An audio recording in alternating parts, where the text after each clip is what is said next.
So I was watching a documentary the other night, one of those really beautiful ones, sweeping music, amazing shots. And it was showing this pod of orcas. They were teaching their young how to hunt, working together, just perfect complex cooperation. But my friend who was watching with me, he just shook his head. He said, it's brutal, just pure savage instinct. Thank God we evolved beyond that. And he really meant it. He saw this incredible intelligence, this social bonding, and all he registered was brutality. Right, the classic interpretation, filtering it through a very specific human lens. Exactly. And then he starts going on about human logic, our laws, our justice systems, how we can rise above base instinct. But right then, like perfect timing, the show cuts to a commercial break. Oh. Yeah. First ad, payday loan company, really graphic about trapping people in debt cycles. How level. Then a news promo, politicians just screaming at each other. Then this super fast montage of battlefield explosions. Oh, the contrast. And then the documentary comes back and the orcas, they're sharing their catch peacefully. My friend, he didn't even blink, didn't notice the insane irony. He just points and says, see, savage. That disconnect, it's stunning, isn't it? Between the idea of our moral superiority and the actual, broadcasted reality of our own systems. It really stuck with me. It made me think, what if we've got it totally backwards? What if their brutality is just survival? Clean, necessary survival. And our logic, our civilization, maybe those are just the sophisticated masks we wear to hide something. Well, something far more deliberately cruel. That profound disconnect you just described, that's exactly what we need to dive into today. You saw functional, cooperative survival in the orcas, immediately contrasted with human systems, finance, politics, war, that use complex logic to actually create and normalize exploitation. Systemic cruelty, almost. It absolutely forces the question, doesn't it? Is our intellect a guarantee of moral progress, or is it just a tool that allows for a uniquely insidious, rationalized kind of harm? That's the core question, I think. We claim the high ground because of our minds, our systems. But look at those systems. Financial, military, corporate. They often produce and profit from suffering within our species towards the planet. Yeah. So if morality is judged by outcomes, maybe our sophisticated systems are actually proof of moral failure, not superiority. And that's precisely the premise we want to interrogate today. We're going to really dig into the scientific evidence for what some call wild justice. We'll look at what morality actually looks like in animal societies, really challenge those human-centric assumptions. Okay. And then we pivot. We need to analyze the specific psychological tools, the mechanisms humans use, not just to do harmful things, but to successfully rationalize them, to maintain this sense of moral integrity while doing immense damage. Yeah. We're trying to understand why our own intellect seems to be our biggest moral liability. Okay, so let's start with that foundational belief, the idea of human dominion. It's everywhere, right? Religious texts, philosophy, humans having control over animals and the earth. But how did a concept that seems like it should imply responsibility, maybe restraint, end up justifying, well, almost unlimited exploitation? Well, the source material we looked at suggests that the original concept, dominion, actually implied stewardship. Stewardship. Yeah, like being a custodian. It demanded care, discipline, restraint, a relationship with the environment, not just power over it. But that's not how it played out. Not at all. In practice, it quickly warped into outright tyranny. And the kicker is, our sophisticated language and logic, they became the perfect tools to mask that tyranny, to deny what was actually happening. So we rationalized it. Exactly. If we were truly superior, you'd expect to see restraint, protection. But instead, we treat the planet, other beings like assets, things to be maximized, and when things go wrong, catastrophically wrong. We call it economic necessity or collateral damage. Precisely. We invented the language to excuse the tyranny. So we've developed this incredible intellect, seemingly to organize and protect, but we mainly use it to organize exploitation, which makes our behavioral record look pretty bleak compared to animals just operating on instinct. It really does. And that's where animals seem to hold a kind of moral advantage, the absence of manufactured harm. Manufactured harm, explain that. Well, animals operate on necessity. They kill to eat or to defend themselves or their kin. It's direct, it's immediate. They are just, constitutionally incapable of using ideology or profit models or spreadsheets to justify large-scale systemic cruelty. Think about it. Yeah. You'll never find a wolf pack holding another wolf hostage for ransom payments. Right. You won't see elephants waging a prolonged war just for territorial ego beyond immediate defense needs. No. And no dolphin pod has ever engineered, say, an industrial factory farm designed specifically to torture and process billions of other sentient beings every year, purely for capital gain. It's the rationalized nature of our cruelty that's different, isn't it? Animals kill, sure, but it serves an immediate survival purpose. Exactly. Direct cause and effect. Yeah. Our systems, though, with all their complex language and logic, they let us lie, exploit, betray on these massive scales. We build institutions that normalize it all and kind of diffuse responsibility. That's the absolute key. The institutional structures. Think about the language we use. The food system, the justice system, the financial system. They sound neutral, orderly. Right. But they're inherently designed, often, to obscure accountability. An individual working inside one can do things that cause profound harm. The predatory lending or polluting a river. But they feel psychologically insulated. They're just a cog, right? Following the rules, doing their job within this structure that has this benevolent-sounding name. Perfectly put. The system absorbs the blame. Which brings us to this incredible story from the Black Summer fires in Australia. It just perfectly illustrates the failure of that dominion as tyranny mindset. Tell us about the farmer and the wombat. All right, this is such a powerful anecdote. So you have this farmer. He's always lived by the traditional dominion model. Fences mean control, livestock are financial assets, wild animals are pests to be managed or eliminated. The standard approach, basically. The standard approach. Then the Black Summer hits. Unprecedented heat, firestorm, his entire worldview, his reliance on human structures. It just collapses. Utter catastrophe. His control evaporates. Completely. The fences vanish, the assets burn. Everything that defined his sense of mastery over the land is just gone. He loses it all. But the insight came from seeing something else emerge from the ashes, right? Yeah. An alternative model. Exactly. Amidst all this destruction where human organization totally failed, he finds a wombat. It's injured, struggling near the entrance of its burrow. Now, instinctually, the wombat had done the smart thing, dug deep underground to escape the intense heat. Okay. But what the farmer found inside that burrow completely flipped his understanding of pest versus master. The wombat wasn't alone.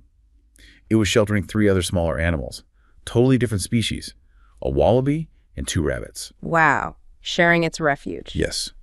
This small, usually territorial creature, under extreme existential pressure, practiced this incredible form of communal stewardship. It wasn't about kin, it was about need. Precisely, a profound act of non-kin altruism. It offered sanctuary based on stewardship as shared existence. It didn't care if it was a rabbit, a wallaby, or another wombat. It just shared the resource. It controlled the burrow with anything that needed it. And for the farmer. It was a total paradigm shift. His whole framework of ownership and control just shattered in that moment. He realized the answer to these massive ecological crises, these welfare issues. It isn't just about better management or more control. It's about fundamentally shifting how we see the world. Yes, from something we own to something we share. And when you look at the big global crises, climate change, mass extinction, the root cause is almost always that pursuit of dominion as just maximizing self-interest, isn't it? Overwhelmingly, yes. The wombat story suggests that maybe humility, maybe sharing, even across species lines, maybe those are actually the superior survival strategies in the long run. It certainly makes a strong case. So it feels like it's really time we moved beyond just dismissing animals as savage and started looking seriously at their complex social systems for actual lessons. And that leads us perfectly into the scientific evidence. Yeah. The stuff that really dismantles this whole idea of human moral exceptionalism. When we actually look at the complex social behaviors in animals, the evidence points strongly towards what we're calling wild justice. Wild justice. Okay, you can break it down into 3 main clusters of behavior: cooperation, empathy, and justice fairness. Right. And the scientific consensus now is really leaning towards what Darwin suggested way back when. The differences between human morality and animal morality. Yeah. They seem to be differences of degree, not fundamental differences in kind. Okay, that's a huge statement. Morality differing only in degree. Let's dig into that. Where do we start? Maybe empathy. That feels like the most sort of visceral part of morality. Empathy is a great starting point. It seems neurologically hardwired in social mammals, and you can trace its roots back to basic survival needs, usually the mother-infant bond, that foundational relationship. And we can actually see this in the brain. We can. There are 2 key neural correlates we focus on. First, you have mirror neurons. Ah, yes, I've heard of those. Right. So they fire when an animal performs an action, like reaching for food. But the amazing part is they fire identically when the animal just watches another individual perform that same action. So it's like the brain is simulating the other's action internally. Exactly. It's a mechanism for immediate simulation. Some call them the portals of empathy because they allow an animal to sort of feel by proxy what another is experiencing without needing complex abstract thought. So if a whale sees its calf struggling, those mirror neurons are basically making the mother feel that struggle internally. That's the thinking, yes. It creates an immediate visceral connection. And then there's a second, even more specialized type of neuron, spindle cells, also known as von Economo neurons. Spindle cells. Oh, okay. What do they do? These are these distinct, really elongated neurons. You find them mainly in specific brain regions like the anterior cingulate cortex, ACC, and the frontoinsular cortex. These areas are critical for making quick social decisions, spotting errors in social contexts, and handling complex emotional judgments. So they're about rapid social processing. Exactly. They allow for that quick, almost instantaneous assessment of another individual's emotional state or intention. Super important for animals living in large, fast-moving, complex social groups.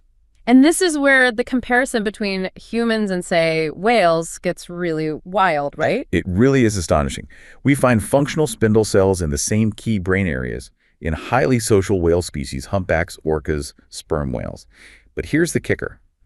Studies have identified potentially 3 times the concentration of spindle cells in these whales compared to humans. 3 times? 3 times. It suggests they have this incredibly evolved neural architecture dedicated to immediate, high-speed, complex emotional processing. It makes sense for their huge 3-dimensional social worlds, right? Yeah, absolutely. But it means their capacity for rapid empathy and social judgment on a purely cellular level might actually be superior to our own. Wow. That completely flips the script on the assumption that they're just simple, instinct-driven creatures. It really does. And we see compelling behavioral evidence, too, even in animals we often dismiss, like rodents. Yeah. Tell us about those empathy studies. Yeah, the rodent studies are fascinating, and some are quite foundational. Back in 1959, there was this researcher, Russell Church. Huh. He trained rats to press a lever for a food reward. Standard stuff. Uh-huh. But then he added a twist. If the rat pressed the lever, a different rat, a cage mate in the next cage, would get a painful electric shock. Oof. Okay. And what he found was amazing. The trained rats, when they saw their cage mate flinch and squeal in distress, would voluntarily stop pressing the lever. They chose not to get food to prevent their companion from being shocked. They prioritized the other rat's well-being over their own hunger. It's a powerful demonstration of altruism, right? Driven purely by seeing another suffer. Really challenges that idea that self-interest is the only driver. Absolutely. And it wasn't a one-off finding. It was reinforced later. There was a 2006 study by Langford. Mm-hmm. They induced a mild, manageable level of pain in mice using acetic acid. What they observed was that the mice showed heightened pain sensitivity. They writhed more, for longer if they could see a familiar cage mate who was also in pain nearby. So seeing their friend suffer actually made their own pain worse? Yes. It's like a somatic exaggeration of their own pain. It demonstrates this deep capacity for emotional contagion, for shared suffering. They weren't just avoiding causing harm, they were literally absorbing the distress of others. That level of empathy, absorbing distress. It makes sense then when we hear these incredible stories about elephants, about pachyderms showing long-term care. Oh, the elephant world provides some of the richest anecdotal evidence, for sure. Think about that story of Eleanor, the dying matriarch. Right, she collapsed and couldn't get up. Exactly. And this other female, Grace, completely unrelated, not kin, attended to her tirelessly. She didn't just stand guard. She physically tried to help Eleanor up using her trunk and foot. And she showed visible signs of stress herself when Eleanor couldn't rise, pacing, trumpeting. She stayed with her right until Eleanor died. That's a huge investment in relieving distress in a non-relative. And the story of Babel is even more incredible because it wasn't just one elephant, it was the whole herd, and it went on for years. That's right. Babel had this withered leg, which made her incredibly slow, vulnerable. For over 15 years, almost 2 decades, her herd never abandoned her. 15 years. Yeah. Elephant herds cover huge distances, right? Migration routes. But they consciously changed their pace, altered their traditional routes, just to accommodate Babel. They slowed down for her. They waited for her. And crucially, they even fed her sometimes, bringing foliage to her when she couldn't keep up herself. That's a massive, long-term, high-cost investment just to protect one member who wasn't, productive in a biological sense. It completely overrides that supposed ruthless instinct to just abandon the weakest link. It's social cohesion based on compassion. That level of reorganization, it's extraordinary. Which brings us to that famous observation, the primatologist studying the arthritic chimp, Grace. That really forced a rethink in academia, didn't it? Oh, completely. This researcher was working within the standard framework of the time, the competition paradigm. Which predicted that a chimp like Grace, elderly, crippled with arthritis, would be a liability. She couldn't forage well, couldn't help defend the group. So the theory said she should be marginalized, maybe driven off. But that's not what happened. Not even close. The researcher watched as Grace's adult son regularly brought her food, which is maybe expected. But the real shocker was an unrelated younger female. This unrelated female consistently brought Grace fresh leaves and branches for her nest, and she actively chased away lower-ranking chimps who tried to bother or harass Grace. Wow. Cross-generational non-kin care. Exactly. This sustained, compassionate support network completely shattered the researcher's human-centric, competition-focused academic framework. It proved that, actually, altruism and persistent care are fundamental pillars of chimpanzee society, too. The sustained nature of that care, like with Babel, it really highlights that cooperation isn't just fleeting, it's a moral pillar, which leads us to the second cluster you mentioned, cooperation and trust. Absolutely. Cooperation is foundational. If you think about complex social groups, wolves hunting together, chimps forming political alliances, they need really advanced cognitive skills to make it work. Like predicting what others will do. Yes, they need something called mentalizing. The ability to attribute mental states, like beliefs or intentions, to others. This allows them to anticipate behavior, to figure out who's a reliable partner and who might cheat or betray them. Trust is essential. And we actually know this is tied into our brain chemistry, right? Like, it feels good to cooperate. It really does. Studies in both humans and other animals show that successful mutual cooperation activates the brain's reward centers. You get a little dopamine hit, it feels good to be pro-social. So it's not just practical, it's biologically reinforcing. Exactly. Being nice is intrinsically rewarding, which helps sustain cooperation over time. And trust itself gets a boost from a specific hormone, doesn't it? Yes. Oxytocin, often called the love hormone or trust hormone. Beyond its role in mother-infant bonding, it's critical for broader pro-social behavior. You might remember the Kosfeld trust spray experiment. Vaguely. Remind me. Human volunteers played an investment game. Some got a nasal spray with oxytocin, others a placebo. The ones who got the oxytocin showed a significantly higher willingness to trust a complete stranger with their money in the game. Huh. So it literally makes you more trusting. It seems to lower the natural resistance to social proximity and boosts confidence in the other person's goodwill, their likely reciprocity.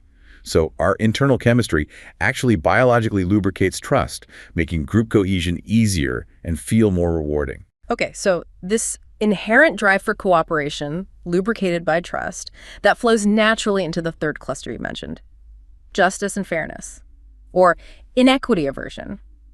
This is about animals understanding what's deserved, right? Precisely. It's about understanding merit and fair exchange. And maybe the most fundamental training ground for this is play behavior. Play. How does play teach fairness? Think about it. Play, especially rough and tumble play in mammals, is a constant negotiation. It requires reciprocal cooperation and sticking to agreed upon rules, even if they're implicit. Like pulling punches or letting the other one win sometime? Exactly. If a dominant wolf gives a clear play bow, which is an explicit signal saying what comes next isn't serious aggression, and then bites the subordinate way too hard, that violates the contract of the game. That's unfair play. It is, and it triggers immediate social consequences. The cheater might be avoided, ostracized from future play sessions. They learn quickly that breaking trust, playing unfairly, has a high social cost. It damages relationships needed for survival. So they learn early on. If you cheat, you risk social exclusion, which is dangerous. Which is why those classic inequity aversion studies are so striking. They really demonstrate this sense of fairness. Yeah. You mentioned the Capuchin monkeys earlier. Right, the one throwing the cucumber. Yes.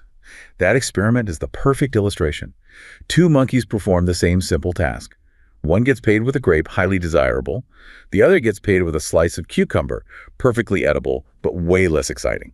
And the cucumber monkey was not happy. Not happy is an understatement. They showed profound aversion to this unequal reward. They would literally refuse the cucumber slice, sometimes throwing it back at the researcher, especially if they saw their partner getting the grape for the exact same effort. It wasn't about hunger, it was about the unfairness. Precisely. They were affronted. That's not fair. She got a grade for the same work. It shows a clear social evaluation, a moral comparison of effort versus reward. The basic building block of justice is right there in their cognitive framework. The same has been shown in chimps, too. So, if empathy, cooperation, and a sense of justice or fairness are seemingly hardwired into social mammals, then the problem isn't that humans lack a moral instinct. Exactly. The problem must be the incredibly sophisticated ways we've developed to just override it, to ignore that fundamental wiring. That is the critical pivot, isn't it? Right. We seem to possess the biological architecture for widespread kindness, for fairness, but somehow we simultaneously evolved arguably the most complex psychological toolkit in the known world for deliberately, systematically switching off those moral safeguards. We call this whole process moral disengagement. Moral disengagement. Okay, how exactly does that work? We know we do bad things, obviously, but how do we manage it psychologically? How do we avoid being constantly crushed by guilt? It's a fascinating and frankly disturbing self-regulatory process. First, really detailed by the psychologist Albert Bandura. Essentially, moral disengagement allows individuals to selectively deactivate their own internal moral rules, their self-sanctions, when they're engaging in harmful behavior. So you switch off the guilt mechanism for specific actions. Pretty much. It allows us to harm others or benefit from systems that harm others without feeling that crushing shame or self-condemnation. We do it by restructuring how we perceive the harmful act itself or its outcome or even the victim. Bandura identified 8 primary ways we do this. It's like a comprehensive toolbox for denial and rationalization. 8 mechanisms. Okay, let's break them down. How do we start? By changing how we see the harmful act itself. Exactly. The first, and arguably one of the most dangerous, is moral justification. Okay. This is where individuals transform harmful acts into seemingly moral ones by linking them to a supposedly higher purpose or worthy cause. Give me an example. Think of a politician justifying a war by claiming they're spreading democracy or fighting terrorism. Or a corporate executive justifying mass layoffs by saying it's necessary to increase shareholder value for the greater economic good. They frame destructive actions as serving some noble end. It's that logic of doing bad things for a good reason, or the ends justify the means. Precisely. The second mechanism is closely related: euphemistic language. Using fancy words to hide ugly truths. Exactly. Sanitizing cruelty by replacing harsh, visceral words with neutral, clinical, or technical jargon. Instead of killing civilians, it's collateral damage. Instead of torture, it's enhanced interrogation techniques. Like the logistics manager we talked about earlier. They don't talk about killing chickens, they talk about maximizing unit throughput or processing biomass. Yes, that technical language creates psychological distance. It numbs the reality of the action. It's crucial for disengagement. Okay, what's next? The third mechanism is advantageous comparison. This is where we minimize our own harmful actions by comparing them to something much, much worse. So, what I did wasn't great, but look at how awful that person is. Exactly. It makes our own actions seem trivial or even acceptable by contrast. The person driving too fast through a neighborhood might say, well, at least I'm not driving drunk like that guy who caused a fatal accident. They use a worse crime to make their own transgression seem minor. Right, I get that. So those first 3 are about reframing the act itself. What about obscuring our role in it? Good transition. The next 3 focus on minimizing personal responsibility. Number 4 is displacement of responsibility. I was just following orders. The classic excuse. You obscure your own agency by blaming an authority figure. It wasn't my decision. I was told to do it. Okay. And number 5. Diffusion of responsibility. This happens when harm is committed by a group or within a large organization. The individual feels less personally culpable because the responsibility is spread out among many people. It wasn't just me, everyone was doing it, or I'm just one small part of this huge system. Like the bureaucratic pollution example, the person signing the form feels like just one link in a long chain, so the personal blame gets diluted. Precisely. The system itself seems responsible, not the individuals within it. And the 6th mechanism in this group. Distorting consequences. This involves misrepresenting, minimizing, ignoring, or simply refusing to acknowledge the harmful effects of one's actions. So pretending the harm isn't real or isn't that bad. Exactly. Especially if the negative consequences are distant in time or space, like long-term environmental damage from pollution or the slow financial ruin caused by predatory debt. If you don't see the suffering directly, it's easier to dismiss it or pretend it didn't happen. Okay, so we've reframed the act and diffused responsibility. The last two mechanisms seem to focus entirely on the victim. They do. They're about blaming or devaluing the person who suffers the harm. Number 7 is vilification or dehumanization. Treating them as less than human. Yes, classifying victims as subhuman, inherently bad, dangerous, or somehow deserving of mistreatment. This psychologically removes them from our sphere of moral concern. If they're not fully human, or if they're bad, then the normal moral rules don't seem to apply. This is where we get justifications for treating people like animals, or that awful phrase from the research, some people deserve to be treated like animals. Exactly. It's an incredibly powerful disengagement tool because it can underpin and justify many of the others. If the victim is inferior or deserves it, then moral justification seems easier, euphemisms feel acceptable, and consequences seem less important. Chilling. And the final one, number 8. Attribution of blame.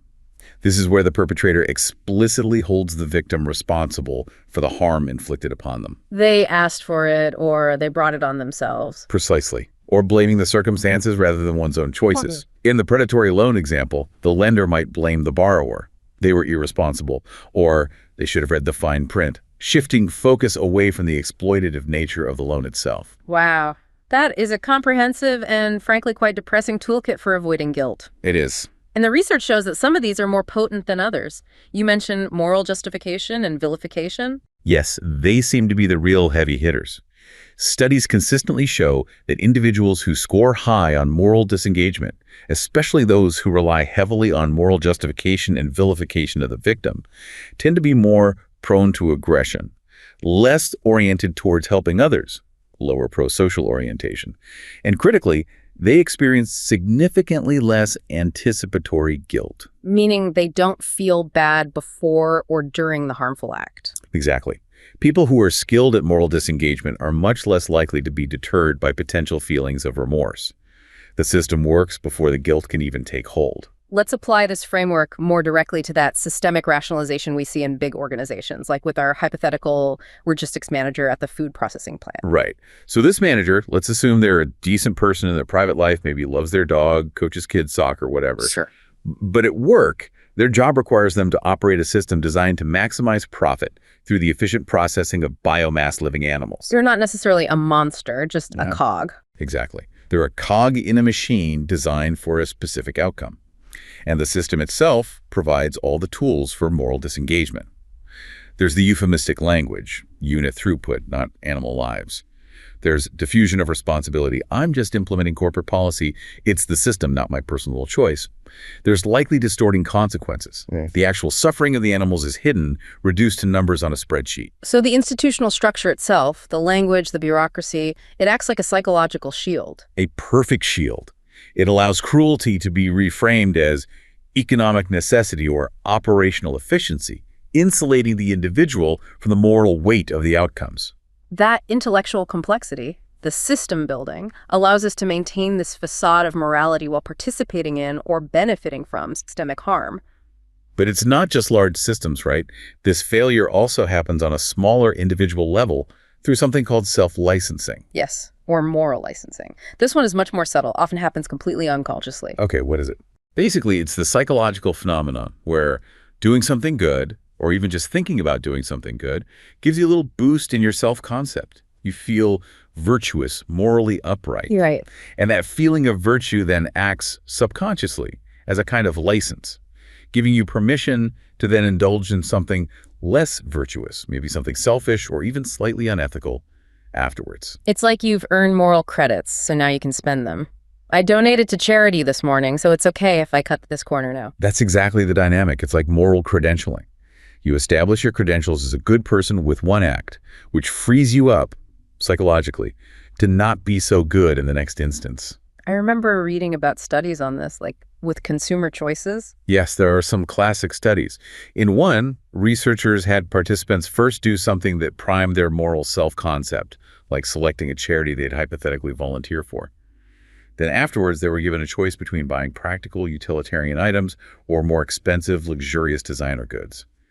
The prices were actually manipulated to be similar. And the ones who felt morally boosted Chose. They were significantly more likely to choose the luxury items. The prior good intention, that feeling of virtue, licensed the subsequent self-indulgent choice. And it's been linked to actual dishonest behavior, too, hasn't it? Like people being more likely to cheat after buying green products. That's been explored, too, yes.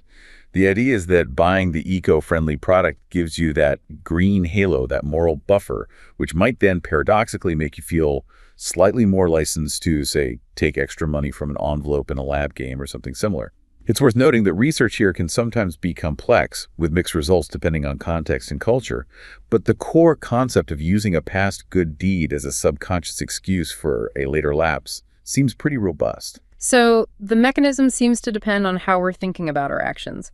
Is there a way to avoid this licensing trap, to encourage more consistent moral behavior? There seems to be, and it hinges on the difference between abstract thinking versus concrete thinking about morality. When people think abstractly about their core values, like, what kind of person do I aspire to be, or what principles guide my life, that tends to promote consistency. They're more likely to keep acting in line with those values. Thinking about the big picture keeps you on track. Right. But when people think concretely about a specific past accomplishment, look at that good thing I did back there. That's what tends to trigger the licensing effect. They treat the past deed like a completed transaction, an obligation fulfilled, rather than part of an ongoing commitment to being a certain way. #outro. So when we put all this together, the synthesis seems pretty clear, doesn't it? That huge gap between, say, the savage orcas sharing their food cooperatively and the complex, often exploitative systems humans build. It's not really about instinct versus intellect in the way we usually think. No. It's defined by this uniquely human capacity for rationalization, for institutionalized denial. This whole psychological toolkit, moral disengagement, self-licensing, seems perfectly designed to corrupt the innate capacity for empathy and justice that we actually share with so many other social mammals. It's quite a thought. If that neurological architecture for empathy, for justice, exists across species from whales, with maybe 3 times our spindle cell count down to rats refusing to shock a cage mate, then the capacity for kindness really does seem hardwired, biologically basic. Our unique gift, our intellect, seems to have been weaponized, not against our base instincts, but against our own deeper underlying moral foundation. Yeah. And the failure of that old dominion as tyranny model is just glaringly obvious in pretty much every global crisis we face, isn't it? Climate, extinction, it just reinforces that painful lesson. True accountability, real restraint, what you call genuine stewardship. That's what was needed all along. And if we measure morality by the absence of that manufactured, rationalized harm, if real superiority actually lies in demonstrating restraint, self-discipline, care, then maybe the animals operating within their functional systems of necessity and cooperation and care, maybe they represent the last uncorrupted moral systems left on the planet. Humanity isn't above animals. Perhaps we were beneath them, buried under centuries of denial, dominance, and this relentless, self-congratulating rot.